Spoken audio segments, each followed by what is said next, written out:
Mornings in Riverview Forest Park always began with silence, broken only by birdsong and wind rustling in the trees. But on this cold October day, the usual calm was shattered by a frantic scream. Jogger, on his usual morning jog, noticed something in the trees that didn't fit in with the scenery, a human hand sticking out from under a hastily piled pile of fallen leaves.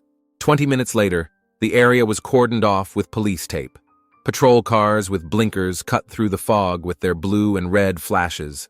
Forensic officers in white jumpsuits methodically processed the crime scene, taking photographs, collecting samples, making notes. Detective Sarah Cobb arrived as the sun was just beginning to rise above the horizon. She stepped out of an unremarkable black sedan, pausing for a moment to take stock of her surroundings. 45 years old, her brown hair pulled back in a tight bun, the wrinkles around her attentive green eyes. Everything about her spoke of someone who had seen many of the darker sides of human nature. She walked over to where the body lay. The medical examiner, leaning over it, raised his head. "Good morning, Dr. Mills. What do we have?" Sarah asked, pulling on latex gloves. "Male, approximately 40 years old. Time of death between midnight and 3 in the morning, caused by multiple injuries. He appears to have been beaten with something heavy, possibly a metal object. The face is almost unrecognizable." Sarah nodded, taking in what was left of the man. Indeed, the face was disfigured beyond recognition, as if someone had deliberately tried to erase his features. "Any idea who it is?" she asked, noticing that a wedding ring was visible on the ring finger of his right hand. "Found a wallet in the back pocket of his pants. Driver's license says Michael Reynolds, 38 years old, resides in Maple Hills." Sarah knew the neighborhood, an upscale suburb of Cleveland where mostly successful businessmen and their families lived. "I want all the surveillance tapes within a 2-mile radius of here," she pronounced, turning to a young officer standing nearby. "And check the car in the parking lot. Judging by the location, the victim either came here on foot or arrived by car." The officer nodded and went to run the errand. "Someone hated this man very much," Dr. Mills remarked, pointing to the nature of the wounds. "This isn't just a murder, it's a demonstration of rage." Sarah silently agreed, making notes in her notebook. Someone really wanted Michael Reynolds to agonize before he died very badly indeed, and that someone probably wanted him to be hard to identify. 2 hours later, Sarah was already standing in front of a large white colonial-style house, an impeccably manicured lawn, neatly trimmed bushes, a few children's toys forgotten on the porch, the perfect house for the perfect family. Or did it just seem that way? The door was opened by a middle-aged woman with a pale face and dull blonde hair. The dark circles under her eyes spoke of sleepless nights. "Mrs. Reynolds, I'm Detective Sarah Cobb. May I come in?" The woman nodded silently, stepping aside. The house was quiet, too quiet for a family dwelling. "Have a seat," Elizabeth Reynolds offered, pointing to the couch in the living room. "It's about Michael, isn't it? He didn't come home last night. I called him, but his phone is off." Sarah took a seat, watching the woman's reaction carefully. "Mrs. Reynolds, I'm sorry, but your husband's body was discovered this morning. Preliminary indications are that he was the victim of a homicide." Elizabeth didn't shriek, didn't burst into tears. She just froze like a statue, only her fingers beginning to nervously fray the edges of her blouse. "Are you sure it's him?" she asked quietly. "Identification has been made from documents and personal effects. We'll need you to formally identify the body, but I must warn you that it will be difficult. The face is badly damaged." Elizabeth's pallor became even more noticeable, but she nodded, accepting the information. "When was the last time you saw your husband?" Sarah asked, pulling out a notebook. "Yesterday morning. He left for work as usual around 8 o'clock. Said he had an important meeting in the evening and that he might be late." "Did he have these meetings often?" "Lately, yes," Elizabeth replied with bitterness in her voice. "Mrs. Reynolds, I need to ask some personal questions. What was your relationship with your husband like?" Elizabeth looked out the window as if searching for an answer there. "Complicated. We had problems, like a lot of couples." Sarah noticed that the woman unconsciously placed a hand on her stomach and then quickly removed it, as if catching herself doing something. "Mrs. Reynolds, I've seen your medical records. 3 weeks ago, you were admitted to the hospital with injuries that resulted in a miscarriage. Perhaps you would like to tell me about it." Elizabeth's eyes filled with tears. "It was an accident. I fell down the stairs. The doctor's report states that the nature of the injuries are not consistent with a fall." Elizabeth remained silent, stubbornly staring out the window. "Mrs. Reynolds, did your husband hit you?" A long pause, then a barely perceptible nod. "That night, we had an argument. He came home late, and he smelled of perfume. Not mine. I told him I knew he was cheating, that I was going to leave him, take the baby when it was born. Michael. He was always in control, but that time, he pushed me. Hard. I fell, hit my stomach on the edge of the table, and then the pain and the bleeding started." Tears streamed down her face, but her voice remained strangely monotone, as if she were telling someone else's story. "Did you report him to the police?" "No. He was remorseful. Promised it wouldn't happen again. That we'd start over." "And you believed him?" "I wanted to believe him. We had a family, a home, plans." Sarah made a note in her notebook. "Who else knew about what happened?" "The doctors. My brother Thomas. He was furious. Wanted to go to Michael and talk to him. I begged him not to." "I'll need to talk to your brother. Can you give me his contacts?" Elizabeth nodded and dictated a phone number.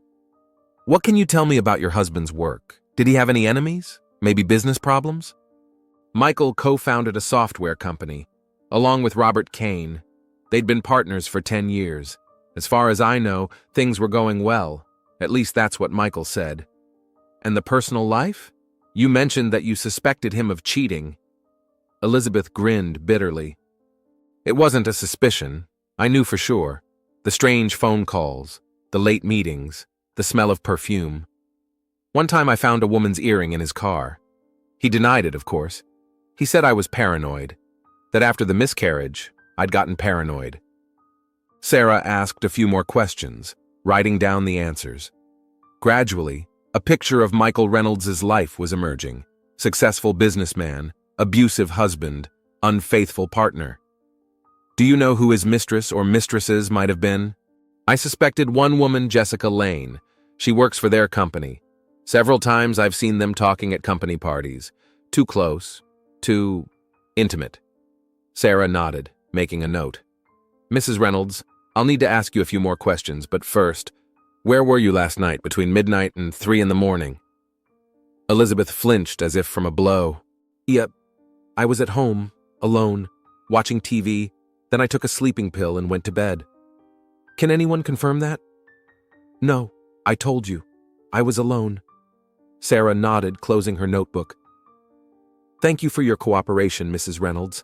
I'm very sorry for your loss, and please don't leave town anytime soon. I may have further questions."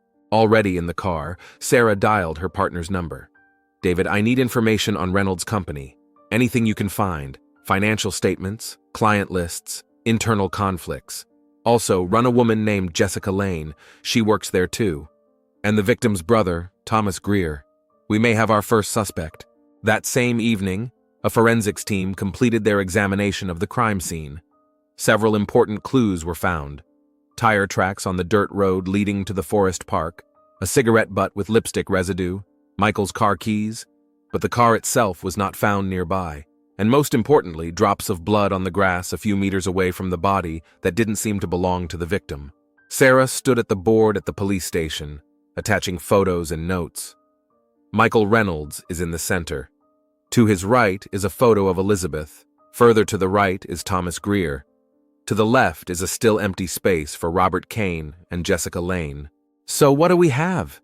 she asked aloud to David, her partner. "Successful businessman, lover of women, violent at home.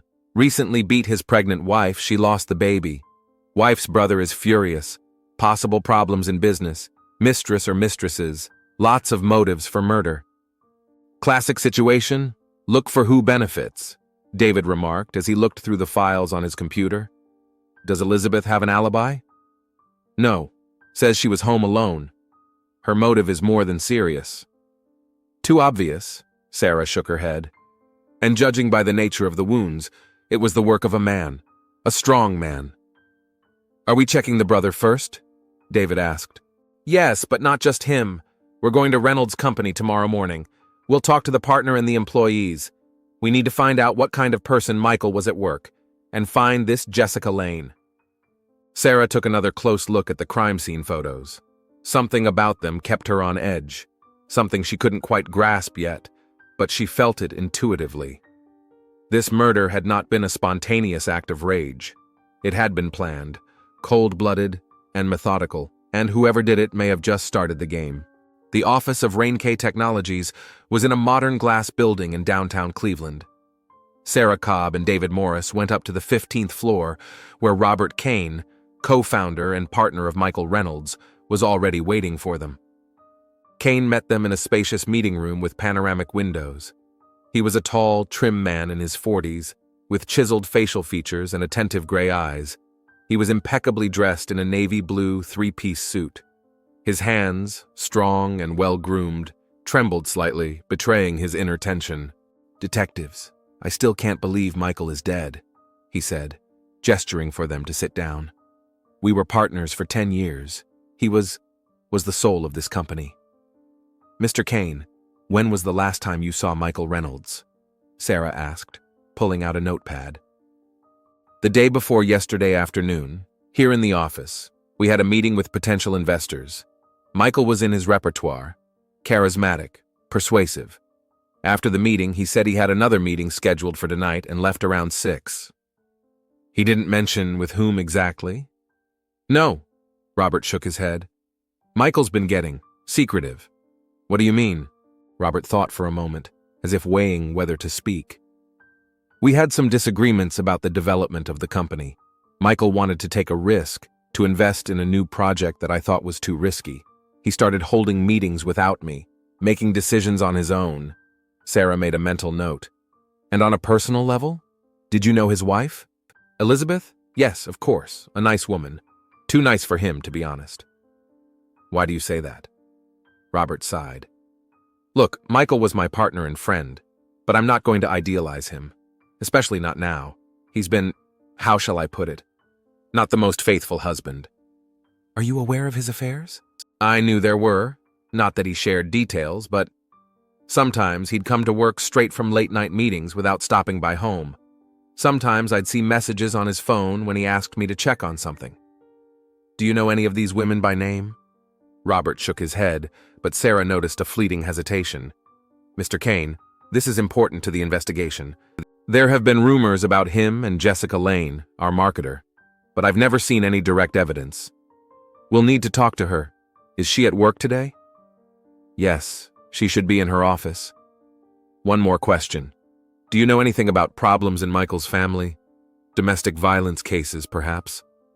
Robert's face changed, becoming more tense. "I know that he and Elizabeth have had difficulties.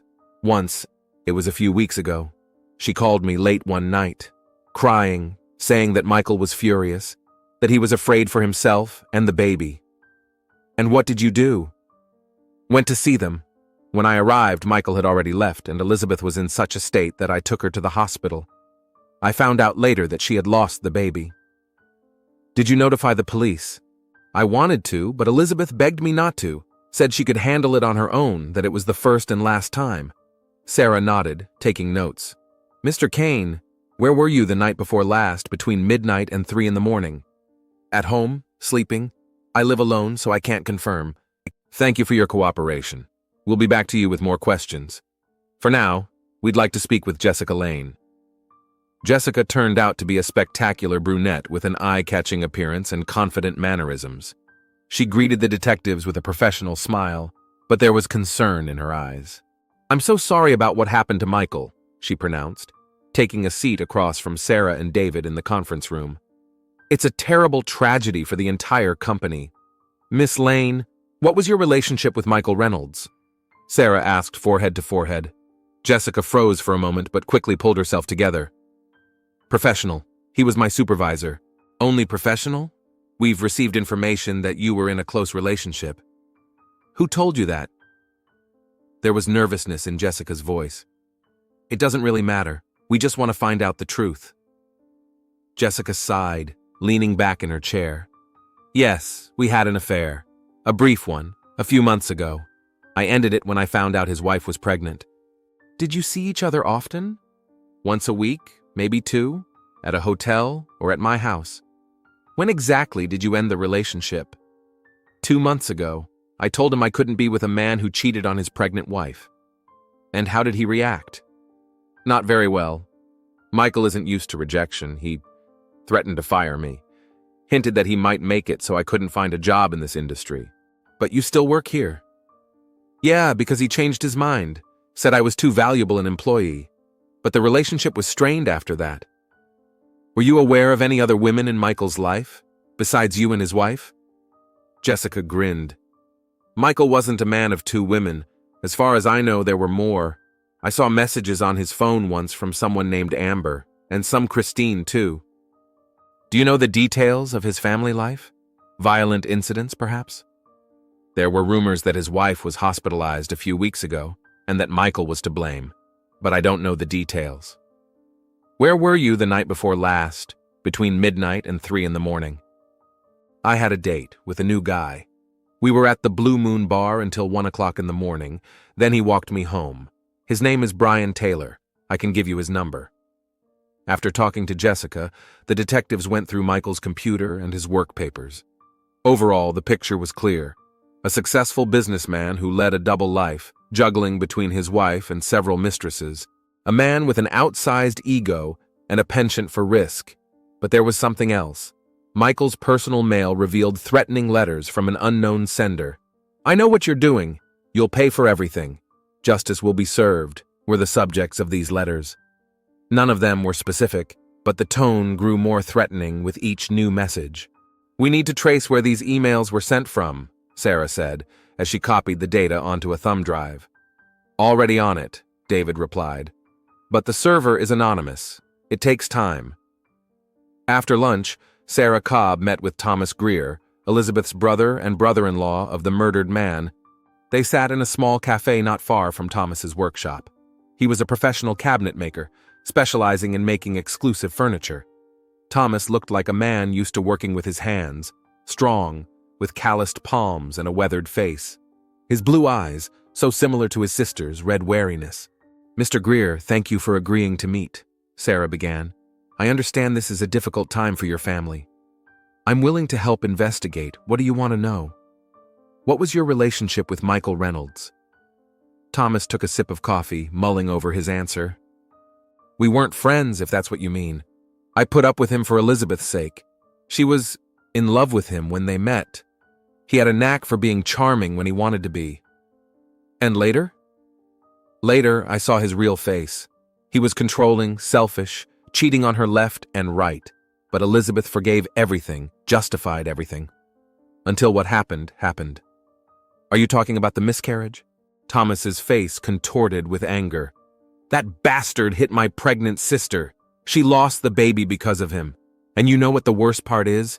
She wouldn't let me go to the police, said she loved him, that he'd change. God, how naive." "Did you threaten Michael after the incident?" "I told him that if he touched Elizabeth again, I would kill him. Yes, I did threaten him, and I don't regret it." "Where were you the night before last, between midnight and 3 o'clock in the morning?" "In my workshop, working on a rush order. The security cameras of the shopping center where my workshop is located should confirm that. I left there around 4 in the morning." "Were you aware of Michael's financial affairs? Some business problems, perhaps?" Elizabeth mentioned once that he'd gotten jumpy over some deal, that he had invested a lot of money in some risky project. I don't know the details. After talking to Thomas, Sarah returned to the police station where David was waiting for her with new information. "I checked the financial records of the Rain-K company," he informed her as he unfolded the documents, "and found something interesting. In the last 6 months, Michael Reynolds transferred almost $1 million to an offshore account in the Cayman Islands. Personal money or company money?" "Company. That's the thing. It looks like company, but without the partner's knowledge. I found letters from Robert Kane demanding an explanation for the shortfall. Michael replied each time that the money was invested in a promising project, but provided no specifics." "Interesting. So not only was he cheating on his wife, but he was also cheating on his partner," Sarah said thoughtfully. "What else?" "Checked Jessica Lane's alibi. The bartender and her boyfriend confirmed that she was at the Blue Moon Bar until 1 o'clock in the morning. Brian Taylor claims he spent the night with her and didn't leave until morning. And the security cameras from Thomas Greer's workshop? It's more complicated than that. The cameras show that he arrived at the workshop around 9 in the evening and left at 4 in the morning. But there's a period of time, between 11:30 and 2:15, when his car was missing from the parking lot. So he has a window of opportunity of 2.5 hours, enough time to drive to the woodshed, kill Michael, and come back. Exactly. One more thing. On the anonymous emails. We couldn't trace the IP, but linguistic analysis revealed an interesting detail. The phrasing in the letters is very similar to Robert Kane's writing style, especially the characteristic turns of phrase and punctuation. Sarah tapped her pen on the table thoughtfully. Let's summarize. We have Elizabeth, a victim of domestic violence who lost a child. Motive is obvious, but there's no proof. Thomas, the sister's protector who threatened Michael, with a questionable alibi for the time of the murder. Robert, deceived partner, possible author of the anonymous threats, no alibi. And Jessica is a spurned lover who has been threatened with dismissal but seems to have an alibi. 4 suspects, each with a different motive. David nodded. And in doing so, we're missing something. Sarah frowned. There's some detail here that will tie everything together. At that moment, an officer entered the office with a folder in hand. Detective Cobb, the DNA results from the crime scene have come back. The blood we found near the body doesn't belong to the victim. And whose is it? Sarah asked, opening the folder. Female. We ran it through the database, but there's no match. But there's something else. The lab found a partial fingerprint on one of the rocks near the body, and it belongs to Thomas Greer. Sarah finished for him, looking at the report. Exactly. It's a 100% match. Sarah and David looked at each other. The pieces of the puzzle were starting to come together, but the picture was still incomplete. We need to talk to Elizabeth again, Sarah decided. Maybe she knows more than she's told us. That evening, they stood on the doorstep of the Reynolds house again. Elizabeth looked even more tired than she had the day before. There was someone else in the house. There were sounds of movement coming from the kitchen. Mrs. Reynolds, we need to ask you some additional questions, Sarah said as they settled into the living room. Of course, Elizabeth replied quietly. I'll answer anything I can. We discovered that your brother Thomas was at the crime scene. His fingerprints were found near the body. Elizabeth turned pale. That's impossible. Thomas couldn't have. He would never. Mrs. Reynolds, don't make this harder than it has to be. If you know something, now is the time to tell. Elizabeth started to say something, but at that moment Robert Kane came out of the kitchen with 2 cups of tea in his hands. Detective Cobb, what a surprise, he said, setting the cups on the table. I stopped by to check on Elizabeth. Still such grief. Sarah looked at Robert carefully, then shifted her gaze to Elizabeth. Something about their interaction seemed unnatural, too formal, like they were playing roles for an audience. Mr. Kane, you didn't mention that you are intimately acquainted with Mrs. Reynolds. I've known Elizabeth for many years. Michael and I were partners. Our families socialized. And you stop by her house often? Lately, yes, after that incident, when she lost the baby. I tried to support her when Michael was failing as a husband. Sarah noticed Elizabeth tense slightly upon hearing those words. What exactly do you mean by failed in his duties? Michael was a complicated man, a talented businessman, but a terrible husband. He neglected Elizabeth, cheated on her, and then, what happened to the baby? Did you know he transferred almost $1 million of the company's money to an offshore account? Robert flinched, clearly not expecting such a question. I suspected he was hiding something. The numbers didn't add up, but I had no proof. And how did you plan to proceed if you had gotten that evidence? Legally, of course, through the courts, through the board of directors. And you didn't think of more radical methods? Robert frowned. What are you implying, detective? Nothing in particular, Mr. Kane. Just asking questions. Sarah turned to Elizabeth. Mrs. Reynolds, were you aware of your husband's financial machinations? No, Elizabeth shook her head. Michael never discussed company affairs with me. And about his love affairs? guessed, saw the signs, but I had no direct evidence until that night when we fought. And what happened after the fight? After you lost the baby? Elizabeth lowered her eyes. Michael apologized, said he loved me, that he would never, ever again. I wanted to believe it, for the sake of our marriage, for the sake of everything we had. And did you believe? I tried. But after a week, I found messages on his phone, from Jessica and from some Amber. He wrote them all these things, promising to see them, saying his marriage was a mistake, that he'd be free soon. Elizabeth fell silent, holding back tears. And what did you do when you discovered these messages? Nothing. I just accepted reality, realized that he was never going to change. Did you discuss this with anyone? Your brother? With Robert? With Thomas, no. He was on edge as it was. I was afraid he'd do something stupid. And with Mr. Kane? Elizabeth cast a quick glance at Robert, who nodded faintly. Yes, I told Robert. He's been good to me, supported me the whole time. Sarah made a note in her notebook, noting this exchange of glances. Mrs. Reynolds, Mr. Kane, I thank you for your cooperation. We're done for the day, but I would ask that you both remain available for further questions. Already in the car, David turned to Sarah. Have you noticed? There's something between them. Yes, Sarah nodded. The question is, what exactly? Is it friendly support, or something more? And how long ago did it start? Before Michael's death or after? And what does this have to do with Thomas and his fingerprints at the crime scene? I don't know, Sarah replied thoughtfully. But I have a theory. There's something else I need to check out. She pulled out her cell phone and dialed a number. Hello, Jessica?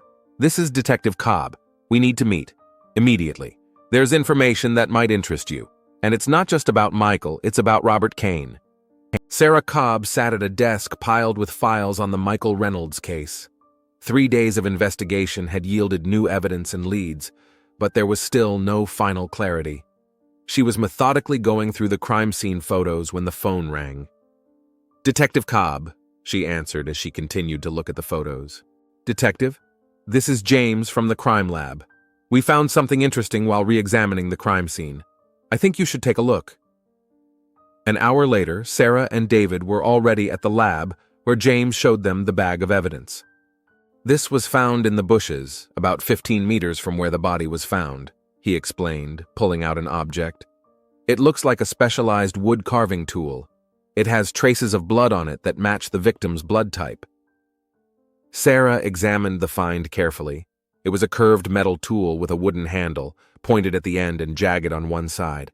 Partial fingerprints were found on the handle, James continued. We compared them to the prints of all the suspects. There's a match to Thomas Greer. With Elizabeth's brother, Sarah said thoughtfully. He's a cabinet maker. Such a tool could very well belong to him. Moreover, added James, the character of some of the wounds on the victim's body corresponds to the shape of this tool. In all probability, it is the murder weapon. But that's too obvious, David frowned. Greer is a skilled craftsman. Wouldn't he have disposed of the murder weapon or destroyed the traces? Unless he didn't want it found, Sarah said slowly. Or if the murder weapon was planted, Sarah asked, examining the instrument under the microscope. Look, she pointed David at the screen. There are traces of blood in the microfractures on the handle. And from the looks of it, someone tried to wash it off. Very thoroughly, but not thoroughly enough. Test that blood for DNA, she ordered, turning to James, and compare it to Michael Reynolds' samples. While the forensics team worked on the new evidence, Sarah and David went back to the station to review the security footage. They had requested all the videos from the area where Thomas Greer's workshop had been located the day before the murder. Look, David said suddenly, pointing to the screen. That's Robert Kane. The video clearly showed Robert Kane pulling up to the building where the workshop was located, looking around and walking inside. The time on the tape was 4 o'clock in the afternoon, the day before the murder. Interesting, Sarah muttered to herself. And he never said a word about going to Greer's place. Maybe they were in cahoots? Or maybe Kane went in there for another reason. We should check to see if there were any other offices or stores in that building.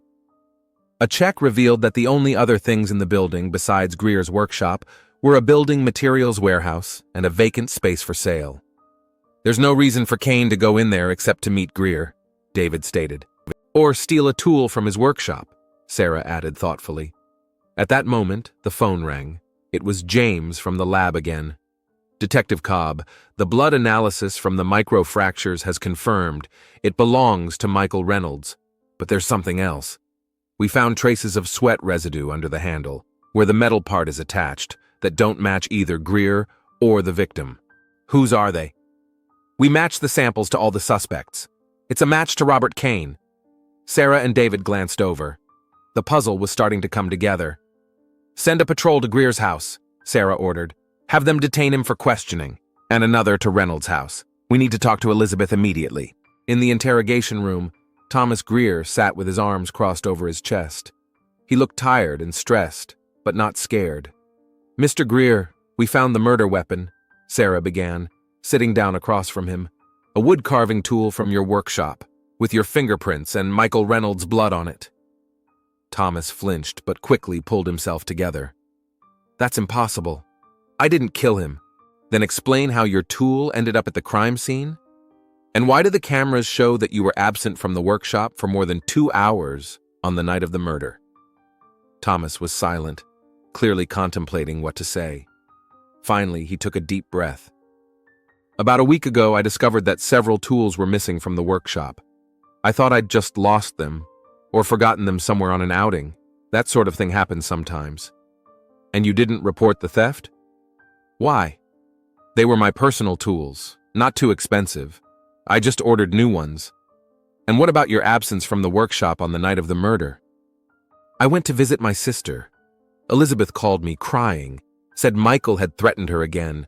I went to see if she was okay, but when I got there was no one in the house. I waited about an hour and went back to the workshop. Why didn't you tell me about this earlier? Because I didn't want to implicate Elizabeth.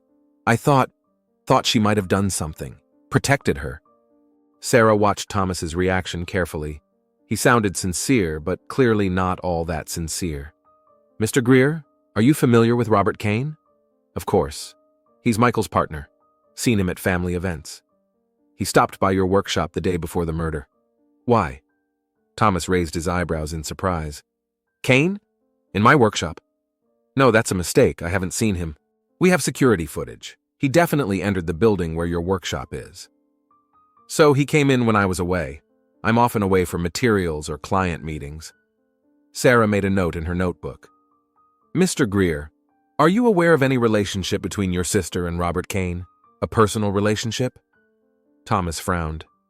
What do you mean? They may have been dating? Romantically? No, that's absurd. Elizabeth would never... She loved Michael no matter what. Even after he beat her and she lost the baby? Thomas fell silent, pondering the question. I don't know.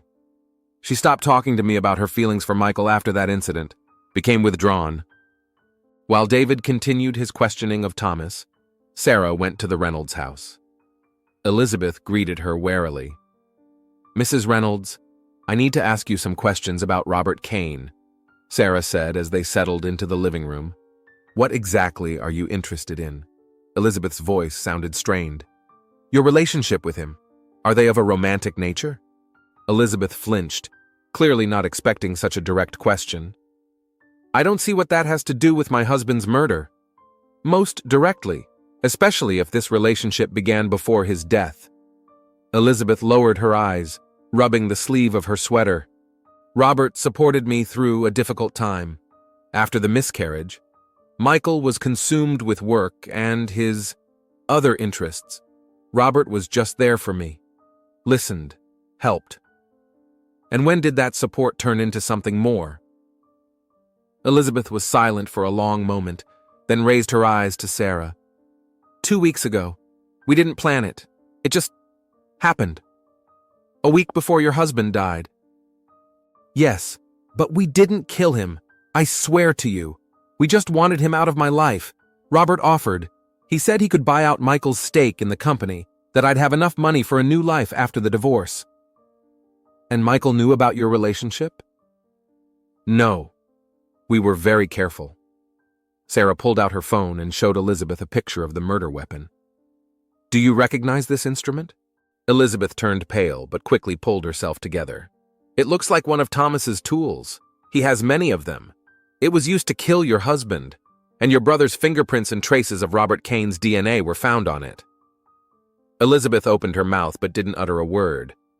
"Mrs. Reynolds, I suggest you tell the whole truth, right now, or the next conversation will take place at the police station with a lawyer." Elizabeth broke down. Tears streamed down her cheeks, but her eyes read sadness as well as relief. "I will tell the truth, but not here, at the station, and I want immunity from prosecution for Thomas. He's innocent." At the police station, in the presence of a lawyer, Elizabeth Reynolds began her story. Her voice was quiet but firm. "After I lost the baby, something in me broke. I realized that Michael would never change, that he would continue to cheat on me, humiliate me, probably raise his hand again. I wanted to leave. But I was afraid he threatened that if I filed for divorce, I wouldn't get a dime, that he would destroy me." Sarah nodded, making notes. "Robert knew the situation. He always looked at me with a special look, even when Michael and I were first married. But he never crossed any boundaries. Until the day he found me in the hospital after I miscarried. He was so angry at Michael, and so kind to me. And you started dating." "Not right away. At first he was just supportive, like a friend. But over time, yes, we grew close. And when I told him that Michael continued to cheat on me even after everything that had happened, something in him changed. He became, obsessed with protecting me." "And you planned the murder together?" Elizabeth shuddered. "Not like that. Not right away. At first, Robert just wanted to buy out Michael's share, to force him out of the company and out of my life. But then he discovered the financial fraud, the $1 million offshore. Michael was ripping off not only the company, but me as well. That money was partly from my inheritance, which I had invested in their business." "And that's when you decided to kill him?" "Robert decided to. I just didn't stop him. He said he'd make Michael pay for everything, that it would look like an accident or a mugger attack. I didn't know the details, didn't want to know." "But you knew enough." "Yes," Elizabeth admitted quietly. "I knew he was planning to kill my husband, and I did nothing to stop him." "How did your brother get involved?" "Thomas is not to blame for anything. He didn't know of our plans. Robert stole the tool from his workshop when Thomas was away, purposely picked a day when he knew his brother was out at a customer's house." "Why? Why not use something more anonymous?" "Because Robert wanted to frame Thomas. He was jealous of our closeness with his brother, said Thomas was too controlling of me, that after Michael died he'd be a liability to us." Sarah shook her head, amazed at Robert Kane's coolness and calculation.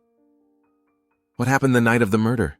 "I called Michael, told him I wanted to talk about our marriage, that I was willing to give him another chance.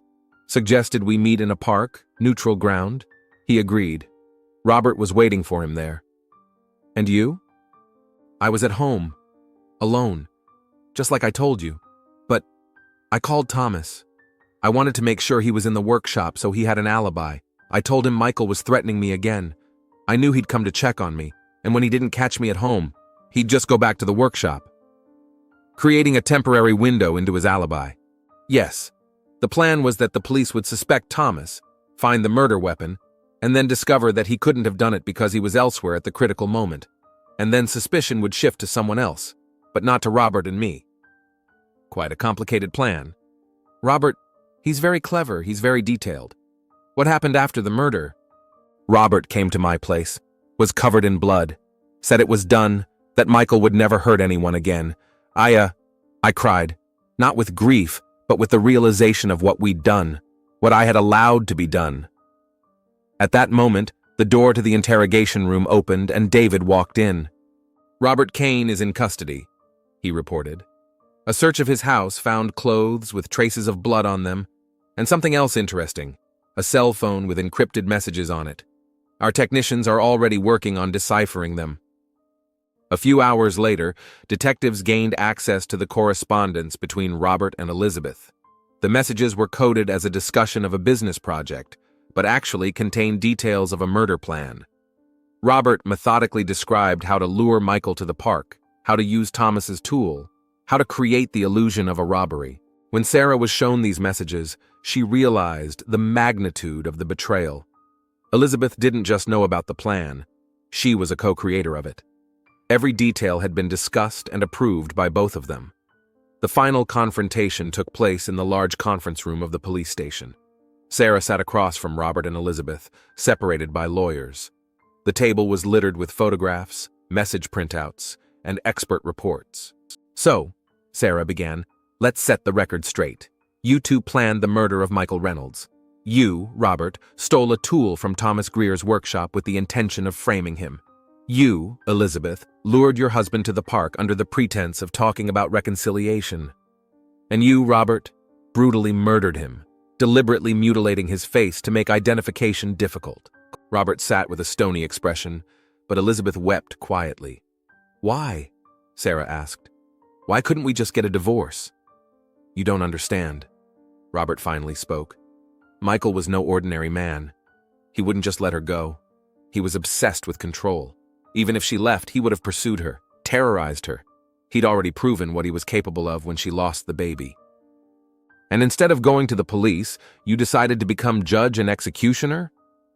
"The police?" Robert grinned bitterly. "What would you have done?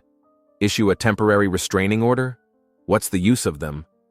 Meanwhile, Michael would have withdrawn all the company's assets, ruined Elizabeth, made her life a living hell. I saw what he was like. I knew he would never stop. "He beat me so badly I lost the baby," Elizabeth said quietly. "And then pretended like nothing happened. Kept cheating on me, lying to me, manipulating me. I woke up every morning thinking, what if he snapped again today? What if next time I don't make it?" Sarah looked at them both carefully. Their eyes read both guilt and a strange relief, as if a heavy weight had finally been lifted from their shoulders. "I understand your motives," she said slowly. "But it doesn't justify murder. Nor does it justify trying to frame an innocent man." "Thomas didn't know anything," Elizabeth said quickly. "I swear to you, he's innocent. We've already realized that. He will be released." As Robert and Elizabeth were led away to the holding cells, Sarah remained in the conference room, gathering paperwork. David took a seat next to her. "Tough case," he remarked. "Yeah," Sarah nodded. "A victim who was a monster herself. Murderers who thought they were the enforcers of justice. Do you think the jury will show leniency to Elizabeth?" "Maybe. The history of domestic violence, the loss of a child, those are mitigating circumstances. But the way they planned the whole thing in cold blood, the way they tried to frame an innocent man..." Sarah fell silent, looking at the picture of Michael Reynolds, a man who had caused so much pain in his lifetime and had ruined several more lives with his death. "Sometimes I think true justice is unattainable," she said thoughtfully.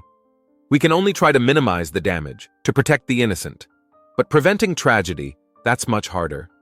David nodded silently, and they left the station together, leaving behind a case that reminded everyone. Behind every mask, there could be a monster as well as a victim, and sometimes the same person can be both. Thomas Greer, released from custody, stood in the hallway, lost and devastated. His sister had confessed to being an accessory to murder. The weapon was his own tool, and the man he hated had finally gotten what he probably deserved. "Mr. Greer," Sarah addressed him, "I'm sorry you were involved in this case." "I can't blame her," he replied quietly. "After all he's done to her, I wanted to kill him myself when I saw her in the hospital. Maybe if I had done it then, she wouldn't be in this situation with Kane. It's not your fault. You tried to protect your sister through legal means. They chose a different path." Thomas nodded, and Sarah sensed that behind his outward calmness lay a storm of emotion. Guilt, anger, regret. Another victim of this tragedy, albeit an indirect one. Stepping outside, Sarah lifted the collar of her coat, shielding herself from the cold wind. The sky over Cleveland was gray, promising rain soon. As in this case, behind the outer facade of prosperity lurked a storm that would eventually break loose, taking lives and fortunes with it. Justice had been served, Sarah thought. But at what cost? And was it really justice or just another illusion?